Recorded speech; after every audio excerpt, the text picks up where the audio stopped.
Bien. Alors Antonio, peut-être, avant que les gens réfléchissent un petit peu aux questions qu'on va vous poser, peut-être vous pouvez nous parler un petit peu tout simplement de la genèse du film, comment vous avez été amené à faire ce truc, pourquoi vous avez voulu faire ce truc.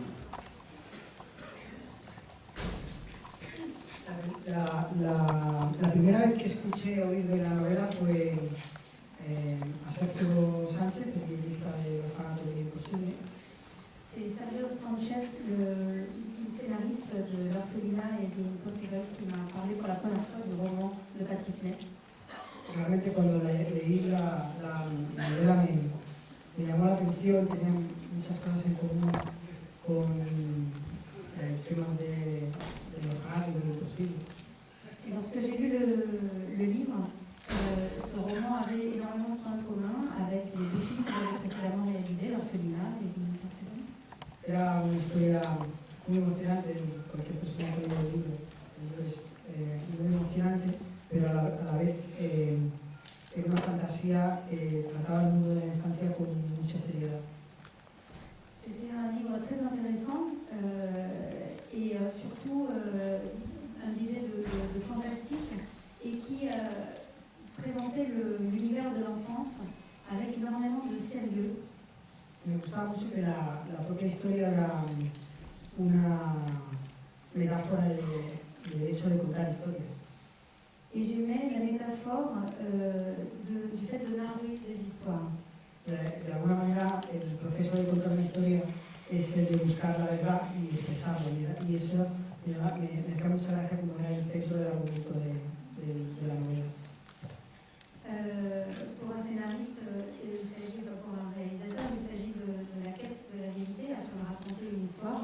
Et c'est précisément là le sujet du livre qui explique cette quête de comment trouver la vérité pour réussir à mettre en place un récit.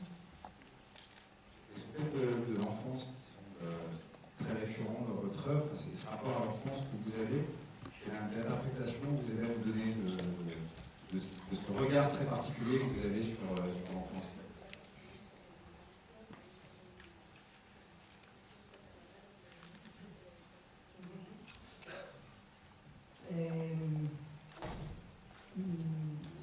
Realmente no, realmente son historias a las que siempre me he acercado de una manera muy natural y muy instintiva, sin ningún plan trazado previamente. Toutes ces histoires qui ont effectivement un point commun dans l'univers de l'enfance, en fait, je ne peux pas l'expliquer, c'est juste après coup qu'on se rend compte qu'il y a ce lien. Ce sont les histoires auxquelles j'adhère, qui m'attirent, dans lesquelles je me sens bien. Siempre me han gustado mucho las películas contadas a través del punto de vista de los niños. J'ai toujours aimé les films qui racontent une histoire du point de vue de l'enfant. Y recuerdo haber visto muchas películas de niño que me dejaron precisamente una huella profunda al estar contadas desde el punto de vista de los niños. Et certains films, par le fait d'être racontés du point de vue de l'enfant, ont laissé en moi des traces très profondes. Je me souviens de plusieurs d'entre eux. Me acordaba de E.T., de Spielberg claramente, me acordaba de La piel dura de Truffaut o El sabor de hojarasca, películas que cuando ves de niño no las entiendes muy bien, pero sin embargo las sientes muy cercanas por el punto de vista. Des films comme La peau douce de Truffaut, comme E.T. de Spielberg, des films que quand on voit enfant, on ne comprend pas forcément complètement, mais qui nous impactent émotionnellement très fortement. Y me gusta mucho siempre cuando se tergiversan los roles y los niños tienen que comportarse como adultos y los adultos se comportan como niños. Oui, j'aime quand on change de rôle et que les enfants se comportent en adultes et que les adultes réagissent plutôt comme des enfants. Era muy interesante como la madre, intentando no hacer daño al niño, no le cuenta la verdad, y no contándole la verdad le hace más daño todavía. La mère qui ne raconte pas la vérité à son fils pour essayer de l'épargner d'une réalité et voilà, le préserver, finalement ne fait que lui faire plus de mal, encore plus de mal. Y como el niño tiene que arrastrar una carga y una responsabilidad de la que se ha de deshacer para poder despedirse de su madre. Et l'enfant n'arrive n'arrive pas à se décharger de cette réalité, de ce poids pour pouvoir dire au revoir à sa mère. J'ai encore beaucoup d'autres questions à poser, mais je préfère laisser la parole au public peut-être. Qui est-ce qui aurait une question à poser? Dès qu'on doit, alors il faut le dire par bureau. Ici, on a une question. On a des gros honnêtes.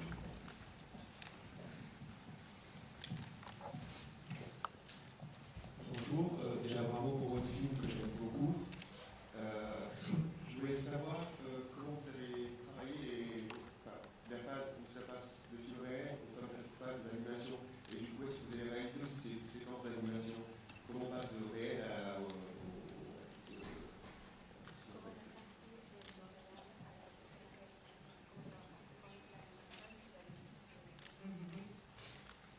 Bueno, el libro de Patrick Ness es una novela ilustrada y cuando uno lee una novela ilustrada después es muy difícil quitarse los dibujos de la cabeza, forma parte de la obra, está en la historia. Le livre de Patrick Ness est un livre illustré et lorsqu'on lit un livre avec des images, c'est très difficile de prendre de la distance par rapport à ces dessins-là. Ils font tout autant partie de l'histoire que le texte. Cuando uno piensa sobre una película, empieza a tener muchas ideas. Yo tengo muchas ideas y vas intentando enlazar unas con otras hasta encontrar la película. En fait, le processus de création d'un film, c'est avoir beaucoup d'idées. Moi, j'ai plein d'idées qui se baladent et après, il s'agit de les unir, de trouver le lien qui va faire le fil conducteur et mettre en place toutes ces idées pour en faire un récit. Una de las ideas que tenía era, no quería ver actores interpretando historias dentro de la historia. Je ne voulais pas qu'il y ait des acteurs qui interprètent une histoire à l'intérieur de l'histoire. Que se me ocurrieron las animaciones y esa idea la enlacé con la idea de que Connor era dibujante, que en el libro no es así. Et j'ai donc eu l'idée de l'animation et ça s'est présenté à travers le fait que Connor dessine. Il ne dessine pas dans le livre, c'est quelque chose que j'ai apporté pour justement créer ce lien et permettre d'intégrer les contes en tant qu'animation. Y cuando uno lee un libro interpreta la historia, el lector interpreta la historia y sin embargo como espectador el director o la película interpreta la historia al público. C'est-à-dire que quand on lit un livre, le spectateur a la part belle pour imaginer, pour interpréter, tandis que lorsqu'on présente un film, c'est le réalisateur qui interprète pour le spectateur. Pero hay algo en el diseño de los personajes, de las animaciones que no tienen cara o solo son una figura, que de alguna manera le sigue invitando al espectador a interpretar la imagen.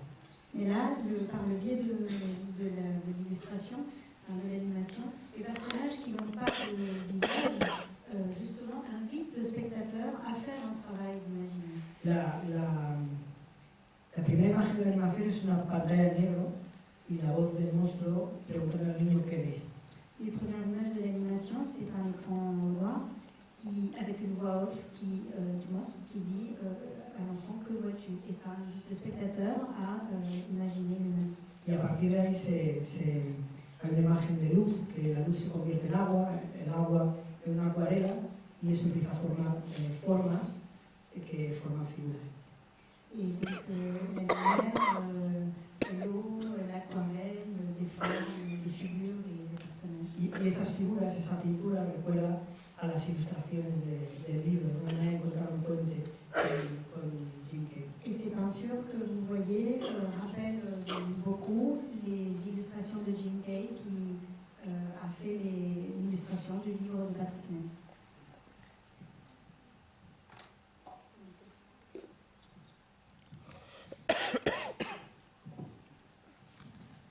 Tout d'abord, bravo pour le film.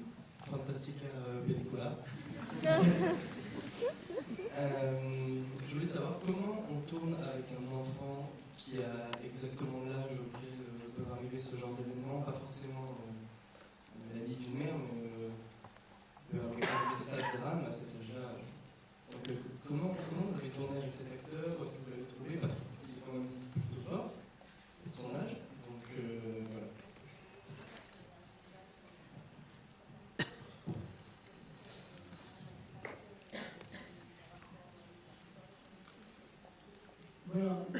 Luis fue un niño que desde la primera vez que lo vimos en un casting, donde vimos centenares de niños, fue muy diferente a los demás. On a vu des centaines d'enfants en essai sur des castings et Luis Pagliuel s'est complètement détaché du lot. Il a été très différent des autres. Y Luis en su prueba, al contrario que los otros niños, normalmente era una secuencia muy dramática y siempre lloraban al final, Luis se negaba, había una rabia, no quería llorar. Dans les essais, on faisait jouer une scène très dramatique et tous les enfants finissaient par pleurer, c'était ce qui était requis par la scène. Et Luis a été le seul à ne pas vouloir pleurer. Il n'a pas cédé à ça, il était plutôt dans une réaction de rage et de négation de l'émotion.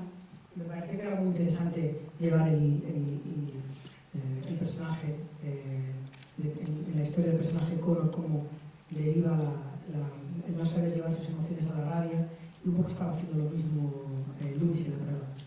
Et ça collait tout à fait au personnage, que je trouvais intéressant de conduire plutôt vers une colère, une incapacité à sortir l'émotion.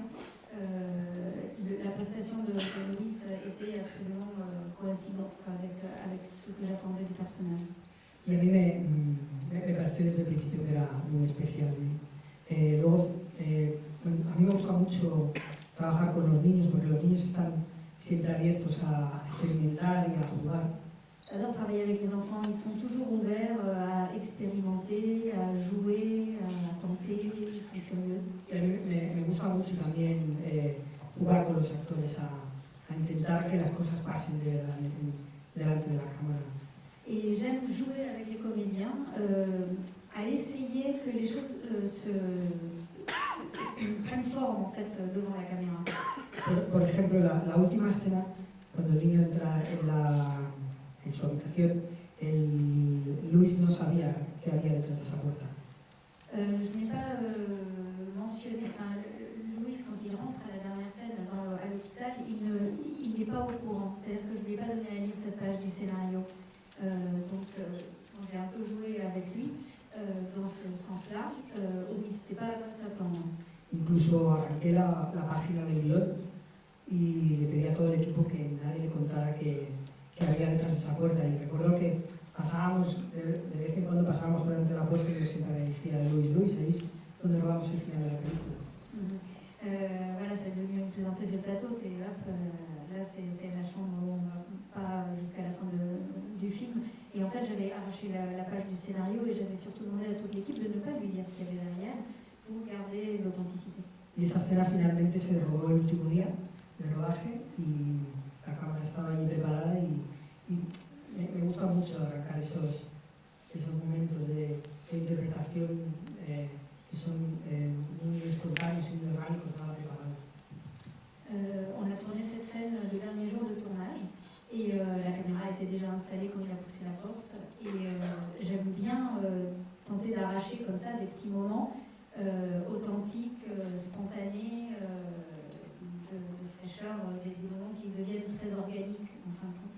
Igualmente Luis es un gran actor, no es un niño, pero igual que cuando trabajaba con Tom Holland te dabas cuenta que iba a ser actor de mayor y Luis es un chaval que desde que hemos acabado ha rodado ya 2 películas más y creo que se dedicará toda su vida a esto. Du reste, c'est un excellent comédien, ce jeune homme, et il a déjà tourné 2 autres films et ça se voyait sur le plateau qu'il deviendrait comédien, c'est évident.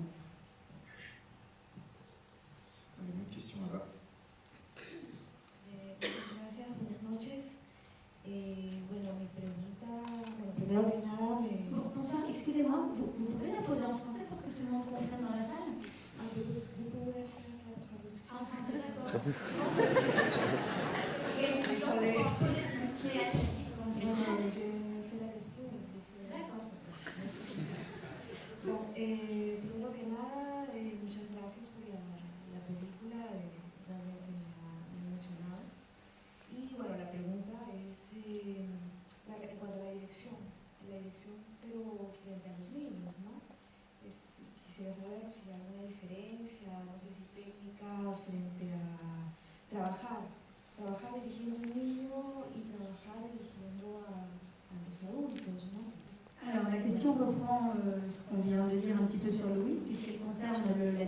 acteurs. Est-ce qu'il y a des différences entre diriger un enfant et diriger des adultes? Yo no intento tratar siempre igual a los adultos que a los niños. Evidentemente, el trabajo con el niño es un trabajo mucho más largo. Alors, j'ai le même traitement vers les enfants qu'avec les adultes, mais simplement le travail avec les enfants est un peu plus long. El niño tiene que entender primero qué es hacer una película y luego el personaje. L'enfant doit d'abord comprendre, assimiler ce qu'est réaliser un film et ensuite comprendre son personnage. Para mí es muy importante siempre la relación que hay entre los personajes. En ese sentido, estaba muy obsesionado con que Louis y Felicity pasaran mucho tiempo juntos antes de rodar. Je suis très attachée aux relations qui peuvent se tisser entre les personnages. Et pour ça, je voulais absolument, j'étais obsédée par le fait que Louis devait passer du temps avec Felicity Jones préalablement. Nos reunimos 3 semanas antes de rodar. Y nous nous sommes réunis El primer día lo subí a la montaña rusa más alta de Inglaterra y los tiramos de allá. On s'est donc vu un peu avant le film, 3 semaines avant de tourner. On a fait les montagnes russes les plus élevées d'Angleterre. On les avait lancées du haut. Ahí ya se creó un lazo entre ellos dos. Et là, ils ont créé un lien très fort. Y después fuimos al cine, a restaurantes, a la piscina. Era muy importante que hubiera un espacio que la cámara reconociera. C'est-à-dire qu'ils ont créé un espace, on les a emmenés au resto, à la piscine, on a fait des sorties, on est allé au cinéma. Et il était très important que la caméra, une fois qu'elle avait capté la relation entre eux, elle puisse capter cet espace entre eux qui était déjà créé. Luego ensayamos 2 semanas los personajes. Sin embargo, con el padre fue completamente al revés. Y con el padre no ensayamos ni una sola escena, ni quise que pasaran tiempo juntos.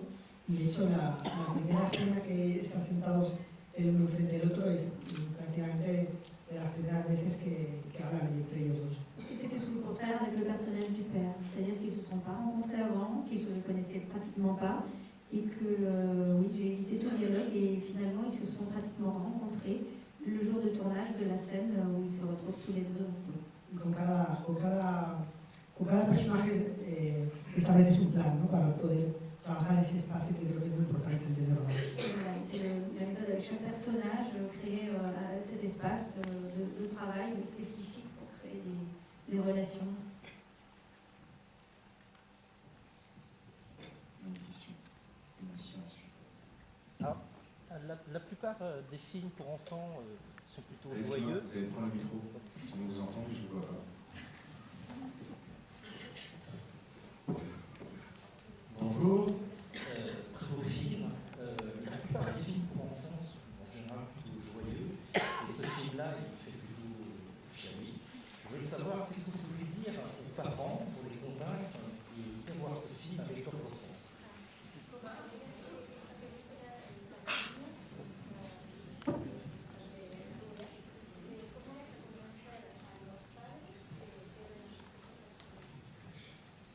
Bueno, yo creo que en esta historia no hay nada que un niño no se pueda haber imaginado antes o pensado antes. Je pense qu'il n'y a rien dans le film qu'un enfant n'ait pas pu imaginer déjà au préalable tout seul. En la película habla de sentimientos como la soledad, como la rabia, como la culpa. Le film évoque des sentiments comme la solitude, la colère, la culpabilité. Y todos los niños alguna vez han tenido el miedo de quedarse solos, de perder a sus padres. Así que esta película no le está contando nada que no sepan. Le film ne raconte rien de nouveau. Les enfants à cet âge ont tous déjà eu la crainte de perdre leurs parents. Y más bien al contrario, los niños saben todo esto y no hay nadie que les hable de ello, ¿no? La mayoría de los padres se comportan como el personaje de Felicity Jones en la película, que no se atreve a contarle la verdad. Et c'est même le contraire, puisque en fait les enfants savent déjà tout ça.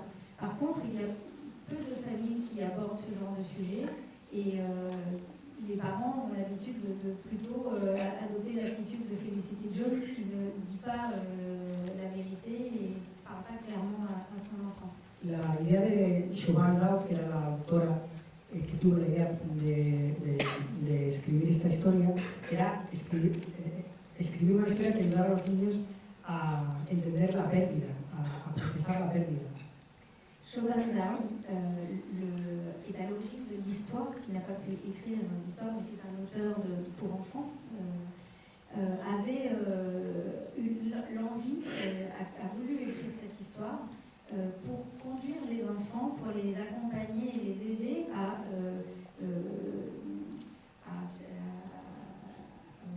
passer, enfin, à les accompagner dans la perte, dans le deuil.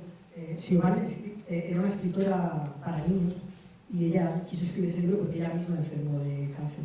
Et c'est parce qu'elle a été malade elle-même, elle a eu un cancer, qu'elle a tenu à écrire ce livre pour aider les enfants à traverser ces épreuves.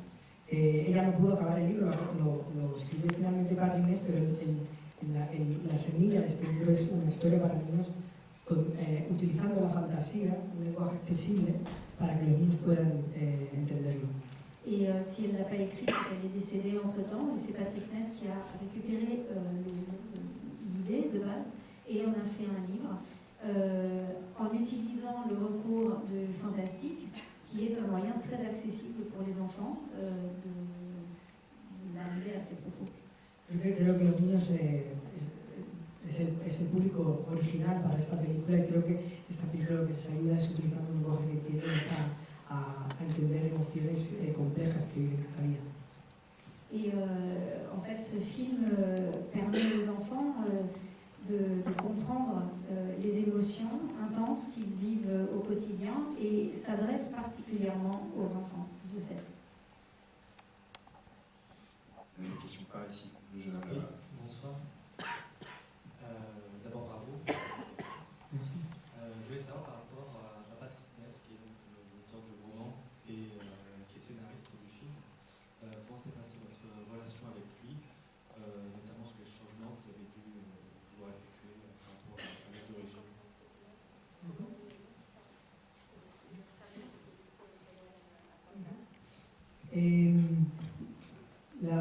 Patrick era muy reservado con el porque era el autor del libro y el guionista. Evidentemente, cada vez que yo proponía una historia, una nueva idea, tenía que ser realmente muy rebatido. Ça n'a pas été facile de forcer son protectionnisme, puisqu'il était l'auteur du livre et l'auteur du scénario. Donc à chaque fois que je proposais des choses, en effet, il fallait insister. Y a mí me parece bien eso, creo que de ese debate salían las mejores ideas siempre. Et c'est très bien, puisque de ce débat naissaient des idées toujours meilleures. Yo tenía una serie yo tenía una obsesión por encontrar luz al final de la historia. Moi, j'étais obsédée par l'idée qu'il fallait quand même trouver la lumière à la fin du film. El libro acaba con la secuencia del hospital, de la muerte de la madre. Le livre s'achève sur la scène de l'hôpital. Y yo necesitaba que el viaje de Connor al final fuera un viaje hacia la luz, que hubiera una luz de esperanza. Moi, j'avais besoin vraiment que le voyage, la traversée de Connor, soit quand même un itinéraire vers la lumière et l'espoir. Y creo que a Patrick le gustó mucho la idea que le di del legado, cómo se refleja el legado en la historia. Et Patrick a beaucoup aimé et a adopté l'idée que j'ai donnée de l'héritage du dessin. Y eso venía por la idea que tenía yo de que Connor dibujaba. Yo también, cuando era pequeño, estaba obsesionado con dibujar. Voilà, donc j'ai proposé l'idée que Connor, qui ne dessinait pas dans le livre, dessine. Moi-même, quand j'étais enfant, je dessinais beaucoup. Yo tenía una imagen en la cabeza que era un lápiz que se movía solo y llevaba al niño hasta el busto. En fait, j'avais une idée de base qui était celle d'un crayon qui bougeait tout seul et qui conduisait, qui mènerait l'enfant vers le monstre. Y ese lápiz son las armas que él tiene al final de la película para enfrentarse a su futuro. Et ce crayon, ce sont les armes, ce sont les outils qu'il acquiert à la fin du film pour affronter son avenir. Para mí esa idea de que Connor en esa habitación de alguna manera encontraba su sitio al final en el mundo, en el desván, en la habitación de arriba. Pour moi, l'idée, c'est que dans cette chambre en haut, Connor trouve sa place dans le monde. Y en esa habitación se encontraba así a la vez con su madre. Et dans cette chambre, à la fois, il se retrouvait avec sa mère. Y con el monstruo y con todos los personajes Et le de monstre. los cuentos. Et tous les personnages des contes et avec le monstre. Bonsoir. On va prendre une dernière question. Oui, c'est moi. Désolé. Félicitations. Très beau film. J'ai lu le roman il y a quelques années, donc je me retrouvais complètement. Félicitations aux équipes des effets visuels aussi, parce que le monstre est très réussi. C'est pas toujours le cas dans ce genre de film. D'ailleurs, sur le monstre, pourquoi avoir pris ce choix de Liam Neeson? Ça vous pas d'ailleurs. Et comment vous avez choisi vos comédiens, à part le comédien principal, Felicity Jones et Sigourney Weaver? Et puis une dernière petite question sur le prochain film que vous allez entamer au printemps, une marque très connue du cinéma américain, les dinosaures. Est-ce qu'on aura la chance justement d'avoir notre univers s'imprégner vraiment dans ce film? Voilà, merci. C'est beaucoup de questions.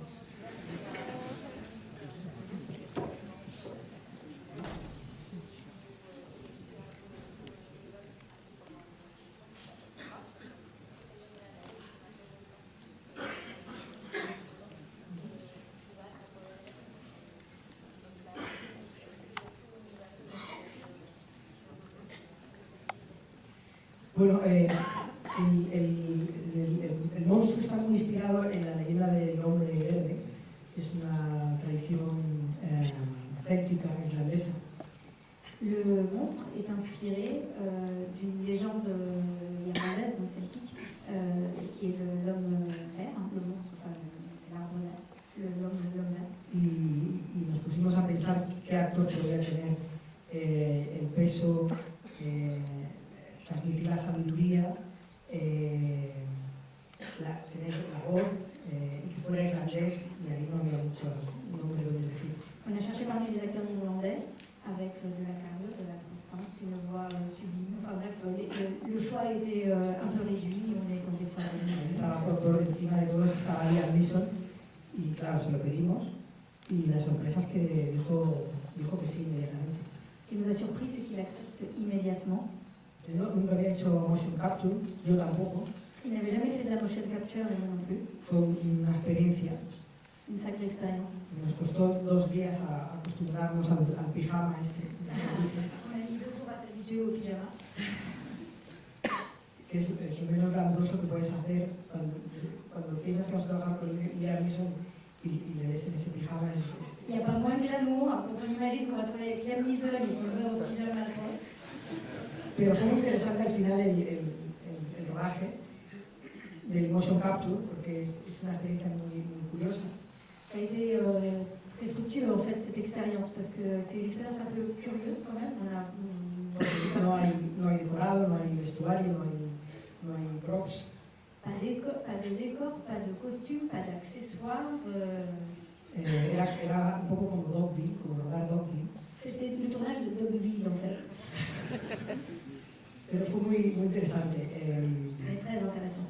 Y Sigourney Weaver es que realmente pensando en una mujer que pudiera interpretar a una abuela joven y con esa presencia inmediata, ¿no? Y la primera vez que ves a Sigourney Weaver delante de la cámara tiene la fortaleza, la coraza esa fuertísima que tiene el personaje de la abuela de Connor. On cherchait une grand-mère qui ait la carrure, qui ait la prestance et une sacrée carapace. Et Sigourney Weaver peut faire la jeune grand-mère à une carapace coriace. Pero a la vez Sigourney Weaver interpretaba la bruja para el niño, pero también interpretaba la madre para Felicity. Mais si elle incarne la sorcière pour Connor, c'est aussi la mère de Felicity Jones. Y es algo que siempre ves en Sigourney, incluso cuando hace la teniente Ripley ves que siempre hay una vulnerabilidad detrás de esa coraza. Et en fait, derrière cette grande carapace, on sent en elle la vulnérabilité. Ella no es inglesa, pero su madre sí que era inglesa y pareció que realmente podía reflejar ese personaje perfectamente. Elle n'est pas anglaise elle-même, mais sa mère l'était. Et donc, il nous a semblé qu'elle pouvait tout à fait, et elle aussi, elle s'est sentie capable de refléter ce côté anglo-saxon. Y Jurassic World. No puedo contar mucho de Jurassic World porque me dejan. Je ne peux pas trop en dire parce qu'on ne m'autorise pas. Todo es muy secreto. Tout est extrêmement maintenu en secret. No me dejan que saque yo de la oficina.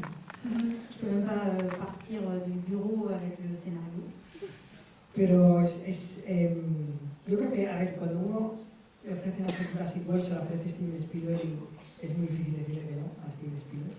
Quand on vous propose de faire Jurassic World, que c'est Steven Spielberg qui vous le demande, c'est quand même extrêmement difficile de dire non.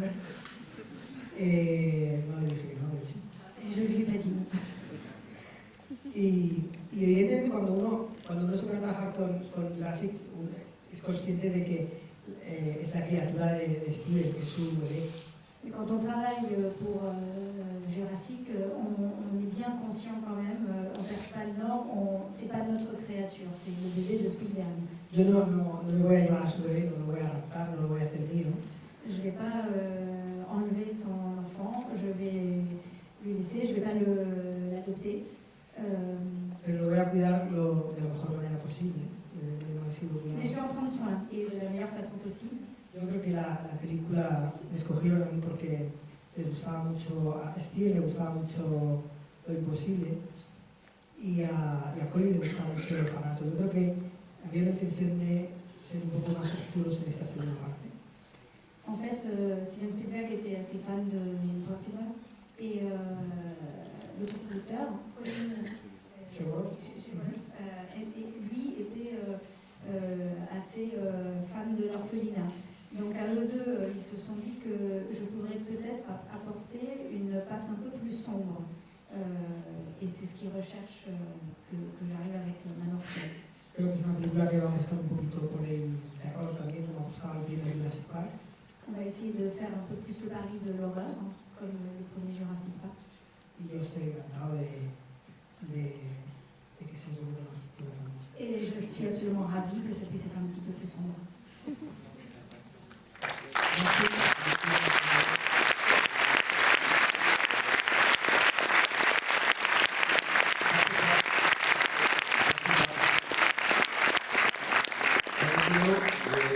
have a tradition with Sanskriti, the site. It's our